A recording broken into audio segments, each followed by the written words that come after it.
Have you ever heard of Simba's other son? The one who was supposed to be king before Kiara? Today, we're rediving deep into one of the most persistent and tragic fan theories in the Lion King universe, the story of Kopa.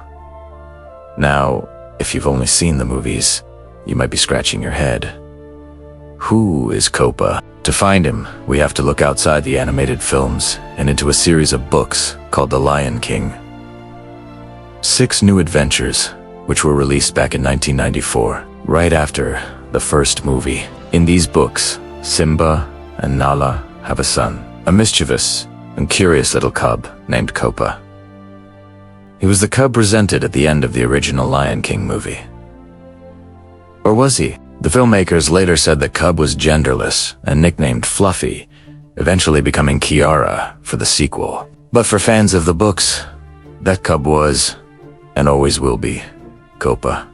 So, what happened to him? The books are lighthearted and show Kopa having adventures around the Pride Lands, making friends and learning lessons. They never mention his death. The dark part of this story comes entirely from the fan community, trying to bridge the gap between the books and the second movie, The Lion King 2, Simba's Pride. The problem is simple. Kopa is the heir in the books, but in the movie, Kiara is the heir. And Simba is incredibly overprotective of her. Why? He wasn't that anxious in the first movie. Fans needed an explanation, and they came up with a heartbreaking one. Kopa must have died. The most popular theory revolves around Zira, the villain of Simba's Pride. As we know, Zira was a devoted follower of Scar. She was fanatically loyal to him and believed her son, Kovu, was Scar's chosen heir. When Simba returned and reclaimed the throne, Zira and her followers, the Outsiders, were exiled to the Outlands. According to the fan theory, Zira's rage and grief over Scar's death festered. She saw Kopa, Simba's son and heir, as an obstacle and a symbol of everything she had lost. In an act of pure vengeance, Zira attacked the young prince. The details vary from one fan's story to another. Some say she cornered him near the gorge, a place of tragedy for his family. Others say she ambushed him while he was playing far from Pride Rock. In most versions of this tale, Kopa is depicted as being friends with a young Vitani and Nuka, Zira's other children. He might have been lured into a trap, thinking he was just meeting his friends. The confrontation is always brutal. Zira, being a fully grown and fierce lioness, easily overpowers the small cub. It's a dark and violent image, one that the official movies would never show. Did Kopa die? Most theories say yes. Zira, in her fury, killed him, leaving no doubt about her intentions. This act is what led to her and the rest of the Outsiders being banished by Simba. It would explain the deep-seated hatred between the Pridelanders and the Outsiders. It wasn't just about loyalty to Scar, it was about the murder of the Crown Prince. This supposed tragedy reshapes Simba's character entirely. The carefree king we saw at the end of the first movie becomes the worried, overbearing father we see in the sequel. He's terrified of losing Kiara because he's already lost one child. His line, "You'll never be Scar," Director Kovu, takes on a whole new meaning. He's not just seeing a follower of Scar. He's seeing the family of the lioness who murdered his son. The pain of Kopa's loss would have rippled through the entire family. Imagine Nala's grief and the strain it would put on her and Simba's relationship. Think about Timon and Pumbaa, who helped raise Simba. Losing the cub they likely saw as a nephew would be devastating. It adds layers of unspoken sorrow to Simba's pride. However, there's another, slightly less tragic version of the story. In this telling, Zero attacks Kopa and leaves him for dead. But he survives, badly injured and terrified. He runs away from the Pride Lands, believing his family thinks he's dead, or that he can't return. He grows up in exile, much like his father did, but alone. Some fan fictions even have him returning as an adult, years later, to find his sister Kiara on the throne and the Pride Lands in turmoil once again. This creates a whole new set of what-ifs. What if Kopa returned to challenge Kiara's right to rule? Or what if he returned to help her unite the prides? It's crucial to remember that none of this is official Disney canon. The creators of Simba's Pride have stated they were not aware of Kopa when they made the movie, and The Lion Guard. The more recent TV series complicates things even further by introducing Kion, Simba, and Nala's second-born child. The show completely ignores Kopa, essentially writing him out of the official timeline. Now, Kion is the younger brother of Kiara.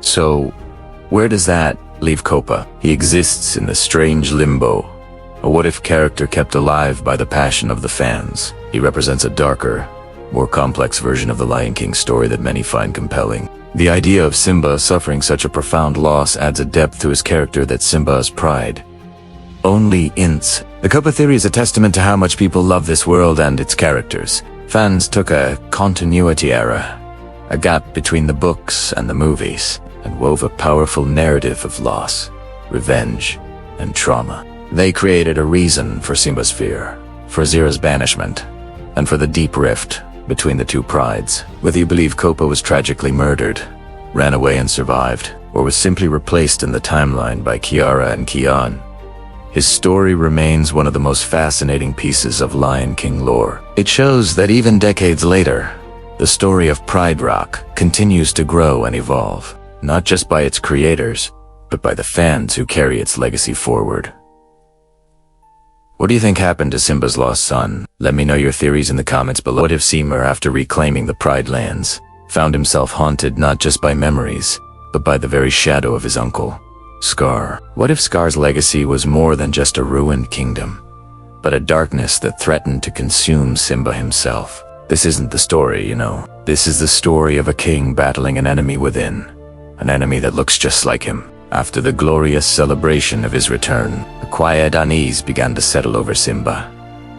The Pride lands were healing, the herds were returning, but the scars on the land were a constant, nagging reminder. Moritantad the scars on his own heart felt deeper than ever. He saw his father, Mufasa, in the clouds, but when he looked into a pool of water, he saw a different reflection. He saw Scar.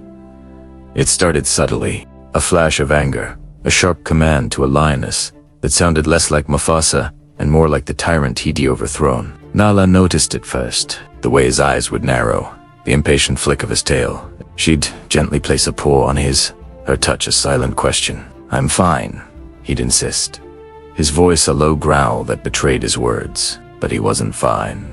The weight of the crown was heavier than he ever imagined. It wasn't just about ruling, it was about not ruling like Scar. The pressure mounted with every decision. A dispute between two antelope herds needed a firm hand.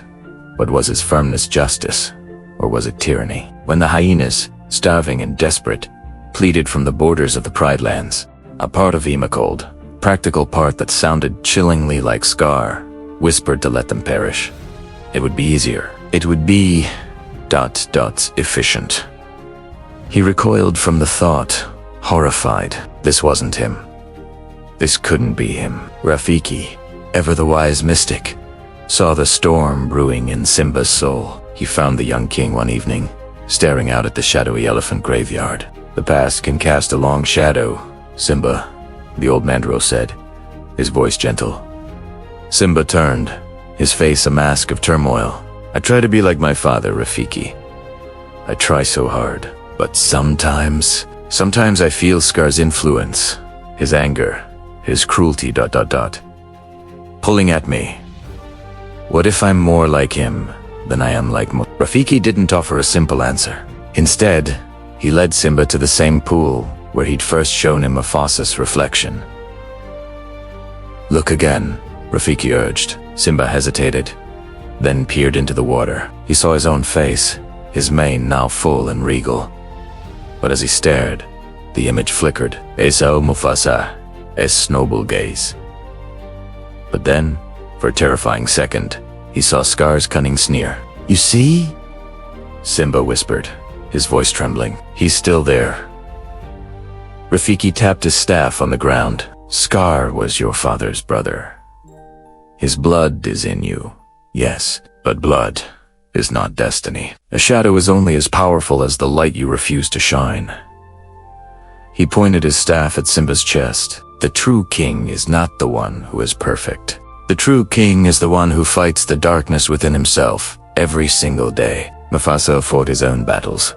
Simba, now you must fight yours. Simba's battle was a silent one, fought not on the plains, but in the chambers of his own heart. He began to actively question his own motives. When he felt a surge of rage, he would force himself to pause, to breathe, to remember Nala's gentle touch and Timon and Pumbaa's unwavering friendship. He started seeking counsel, not just from Rafiki, but from Zazu and even Sarabi, his mother. He learned that leadership wasn't about solitary, absolute power, as Scar had believed. It was about community, about trust, about shared wisdom. One of the hardest tests came when a pack of rogue lions, remnants of Scar's old guard, challenged his rule. They sneered, calling him weak, calling him a pale imitation of his father. The old Simba, the one haunted by Scar's shadow, would have met their challenge with brute force. He would have answered their violence with overwhelming power to prove his strength.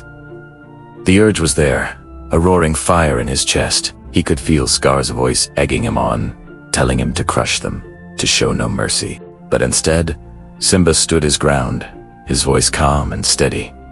He didn't roar. He spoke. He spoke of a new way, a new pride lands built on respect, not fear. He acknowledged their grievances but refused to be baited into a fight on Scar's terms. He offered them a choice. Join this new circle of life or leave in peace. Some of the rogues, surprised by his restraint, lowered their claws. They saw not weakness, but a different kind of strength. A strength Scar never possessed. They saw a king who was truly in control, not of voters, but of himself. Nala stood beside him, her presence a source of immense strength. She had never doubted him. Not really. She saw his struggle, and she loved him not in spite of it, but because of it. Her love was a light that helped chase away the deepest parts of the shadow. After the rogues dispersed, she nuzzled his mane. "That was your father's wisdom," she murmured. Simba looked at her, a genuine smile finally reaching his eyes. "No," he said softly. "That was mine." He was finally beginning to understand. He wasn't Mufasa, and he wasn't Scar. He was Simba. His legacy wouldn't be a perfect reflection of his father's, nor would it be a dark echo of his uncle's. It would be his own, forged in the fires of his own internal struggle. The shadow of Scar would likely always be there, a faint whisper on the wind, a flicker in the reflection, but it no longer had power over him. He had faced the darkness inside himself and chosen the light. The story of the Lion King is often seen as a simple tale of good versus evil. But what if it's more complex? What if the greatest battle isn't against an external foe, but against the potential for darkness that lies within us all? Simba's journey wasn't complete when he threw Scar from Pride Rock. It was just beginning. His true victory was in the quiet, daily struggle to be a good king, a good lion, a good self. He learned that being a king wasn't about having a flawless past, but about building a better future, one choice at a time. The shadow of Scar taught Simba a lesson Mufasa never could. That true strength is not the absence of weakness, but the courage to overcome it. And in that, Simba became a greater king than anyone could have ever imagined. What do you think?